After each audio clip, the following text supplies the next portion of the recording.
Alright, apologizing for the wind noise out here. So this is going to be our new project we're going to be working on. It is a 03, I think. I had to look and confirm, but it's a BMW e46 330i. It's not an XI, so it's not the normal one I work on. But it does look kind of similar to it. So what we got going on with this is we're going to do an entire cooling system refresh. Now I've already visited this thing when it was at its house. I had it towed over here to the house. So I've already removed the air box and stuff. Already removed the fan, the shroud. So what we're going to do is replace the lower radiator hose. We're going to replace that sensor in there. I have a new one. I'll show you all the goodies inside. So I got the radiator, that lower hose. We're going to do this upper hose, the whole expansion tank. We have a fan, because this fan's the one that was on is missing a blade. And then the last thing we put in will end up being the fan with its clutch. So I've already taken that off. Now I need to get it in the driveway, of course, to work on it. So the tow truck was a flatbed, couldn't bring it over here. So what I'm going to have to do is and the battery's dead, of course, so I got the battery inside charging. What I need to do is attach the other intake pipe, put the air box back on, and the mass airflow sensor, and then I'll be able to drive it into the driveway right quick, because we have whatever it was filled with is already leaked out. That's why I couldn't drive over here. So we'll go inside and I'll show you what's doing. And here is our never start from the e46. Looks like it was, this battery's not that old. It's from 2019. So we got her hooked up to the starter / charger. I got it on start now instead of charge. Start gives it about 14 point something volts. The charge, I believe, only charges it very slowly, less amperage, up to about 12 point. I don't think you can really get past like 12.6. But we should be at 14 point something now if I use the UEI meter. Let's see. Yeah, we're at 13.89.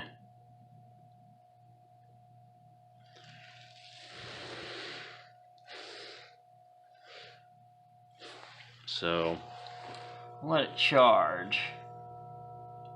Yeah, okay, so now that it's charged a little bit, you got the how many amps of boost we're getting. That's how this thing works. So you know it's fully charged when the needle goes to 0. So flip it over to charge. It's not really putting that many amps into it, but it's still not quite at 0, so I'll leave it up here for a few hours, and then I'll take it off and I'll just trickle charge it overnight or something. But that's how we're going to get the battery, so we can get it up into the driveway so we can start working on it, because we need to start the car and drive it ourselves since the tow truck couldn't get it up because it's too steep, and he had a flatbed. So yeah. Okay, so here's all the parts we got. The air box is off, air filter housing's off. Now the reason the mass airflow center is getting replaced is, since I was already over at the house one day looking at it, it had a shitload of codes. One of them was some wing codes. I believe there was a mass airflow sensor code. So fortunately we're missing a clamp on this side that holds the MAF on, and I don't have any spares of those. So I don't know how you managed to lose one of those, but maybe BMW place will have some. I don't know. We'll have to burn that bridge when we get there, I guess. But as long as I can just get it up into the driveway, working on it will be that much easier. So we're missing a clamp here and a clamp there. We have one clamp, and he bought these weird, these are these one-time use clamps, so these aren't going to be any good. This thing came with it. It's one of those clamps like that. I believe there's another one that goes under here, I think, that clips that stuff in. I'll know once I get to taking it apart. But so here's what we got. We got the new fan. The other fan was no good because I had a broken blade, so I will need the clutch. from him, so let's put that in last. The shroud was broken, but we have a new shroud. That is our, I believe, lower radiator hose. Yeah, because it's got that spot in there for the coolant temperature sensor, which is in here. This is actually the thermostat for that the transmission cooling lines, which run through here, which attaches to the radiator. So since he's got one of these too, I won't have to transplant it from the old radiator onto the new one. So that's good. It'll be a quick, easy change. Just put this on the new, hook the lines up, put the thermostat in, and then our radiator's in here. That's all the junk, I think, all the extra junk, and then our fan came in that. So that's how this is going to go. We'll just go ahead and get all that sorted. Oh, here's the mass airflow sensor. Unfortunately, it's made in China. But hopefully it works. The problem with these Chinese MAFs are, yeah, they're cheap, but they either A, don't work at all, or B, they don't work for very long. So hopefully it'll work well enough for me to at least get the car up in the driveway. After that, it'll hopefully have to work well enough for him to get to the damn BMW place and get a clamp for there and there. The one I got, I can put around here from boot to boot. But I'll have no other way to clamp the boot to the MAF, so hopefully we don't have too many air leaks getting it up the driveway. But so what went on with this thing is he said he took it to a mechanic, and the mechanic said your water pump is going out and needs replaced. So he said, okay. Well, he didn't replace the water pump, and then when he was driving one day, I think it made like a horrendous noise, and then it started overheating, so he shut it off. And from the evidence that's in his back seat, it looks like the old water pump is still in there with a broken pulley. So, and the clutch, the old clutch is still attached to it. So, I'm guessing the water pump locked up and it snapped the belt and it broke the pulley. And apparently the fan also, and so he did that, but he put it on. But when I went over there that day, it wouldn't hold any coolant. Like he said he filled it back up, I guess, after he changed all that, drove it, and then overheated again immediately.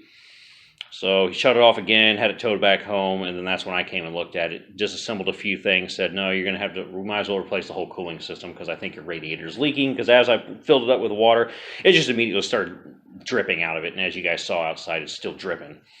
So we're replacing the entire cooling system. Everything is getting replaced. So anything that was destroyed by the overheating is not even going to be an issue now. That'll work. The only thing I'm worried about is that MAF, that China one. But if it runs fine after that, then fine. And then, like I said, we've also got the battery charging over here on the charger. So this whole video is just going to be cooling system refresh, hooking up the MAF and everything, and then we'll be good to go. So, all right, after I move that thing in the driveway, we'll start working. And actually, I checked the box again, and here is our old fan with the broken fan blade, but the new clutch. So go ahead and get this clutch off and transplant it, and then we'll have at least that much done.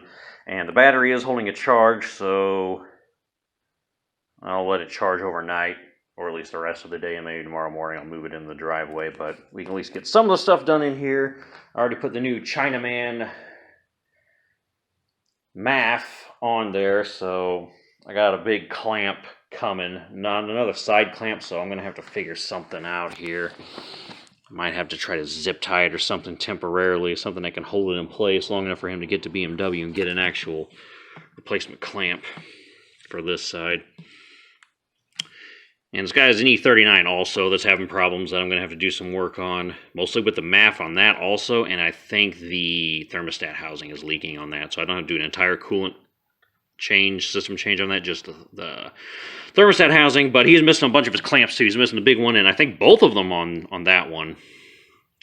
But that's not this video. This is E46. We're going to do E46 first. We'll have an E39 later once this thing gets ready. But I don't know. I might try to, maybe if I could run some zip ties or something through here and just hold that in place. That'll do, I guess, till he can get to BMW.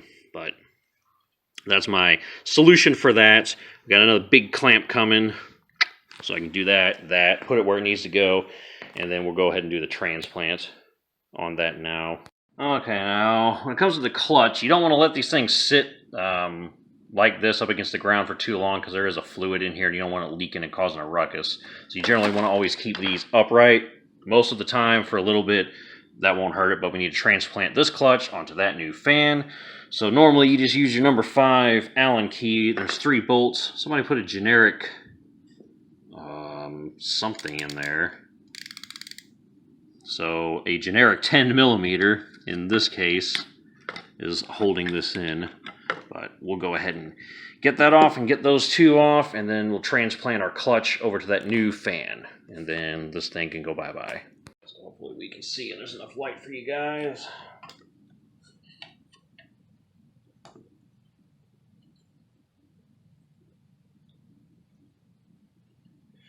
That's the problem with, see why it's not that I don't like working on cars, but when somebody else touches something, and who knows how many people's touched this car before, I get around to touching it, and, one guy loses a bolt, and then the next mechanic gets to it, and, he loses a bolt and doesn't put it back, and then so on and so forth, and then before you know it, you have like 20 guys that each lose 1 bolt, and by the time you get the car, you're missing like all these things, like this bolt, that's not the right bolt, we're missing hose clamps, we're missing MAF clamps, the bolts that held the airbox on, I think those were missing if I remember correctly.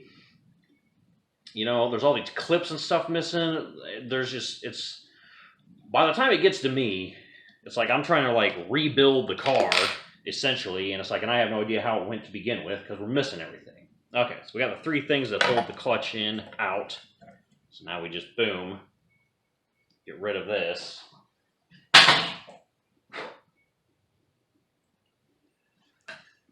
And then before this thing spends too much time in the wrong position,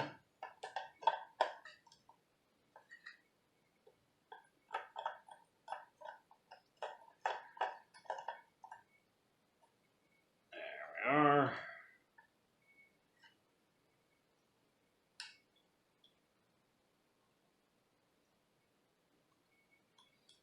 Start with that weird 10. Then our 5 Allen.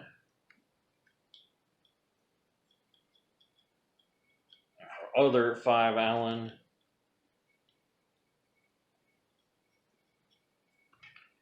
And that is pretty much how we do the fan clutch, the e46.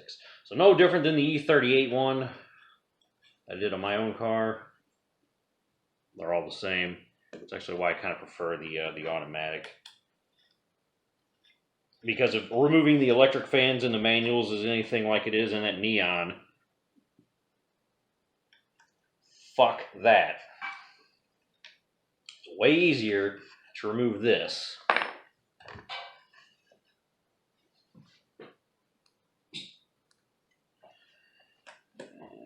put the final one in.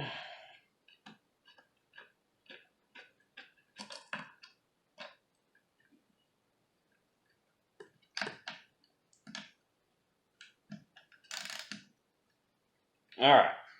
Okay, so hopefully you guys can see some of that. So now with our new clutch in the new fan, so we don't have any out of balance issues. What would happen is if you just left it with a broken fin, it would be out of balance, and as it rotated, it would start to wobble, and then you wear out your new water pump bearing, and you don't want them problems. Now that's one thing I don't have to do on this video because the other guy already did it.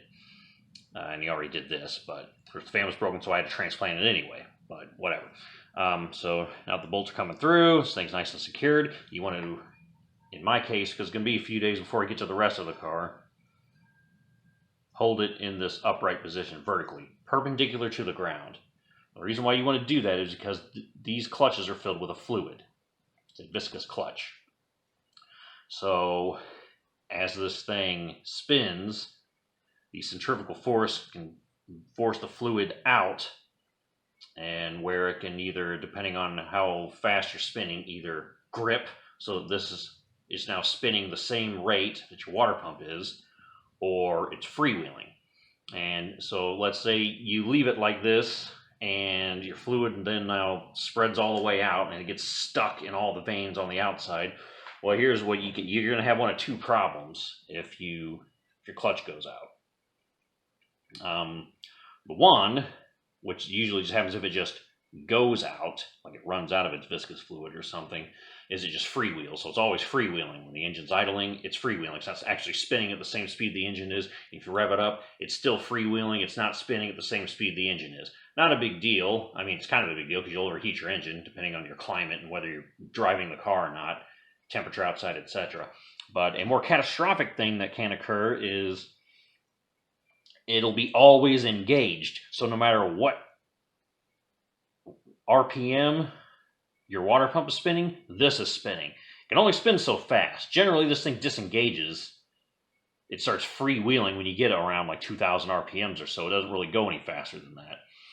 But if it's always engaged, it will. So you start revving up to like 4,000, 5,000 RPMs, and this thing starts spinning that fast, and it's not designed to spin that fast, you could have, this thing could start wobbling, and it could shake, because it might be out of balance at those speeds, and damage your water pump. Damage the belt, damage the pulley. You could have fins flying off, shooting out through the hood, shooting through the side of the car, down the bottom of the car, causing all kinds of catastrophic damage. Or what's more, the whole fan could just separate and go flying out of the car. Bottom line is, you're going to have a lot of damage. So don't do it. Just keep it held like this, and that's how this is going. I'm just going to lean it up against the wall where it's going to sit until it goes back in the car. So we're all good on that. So look forward to seeing you with me at the car where we can get the rest of the cooling system done.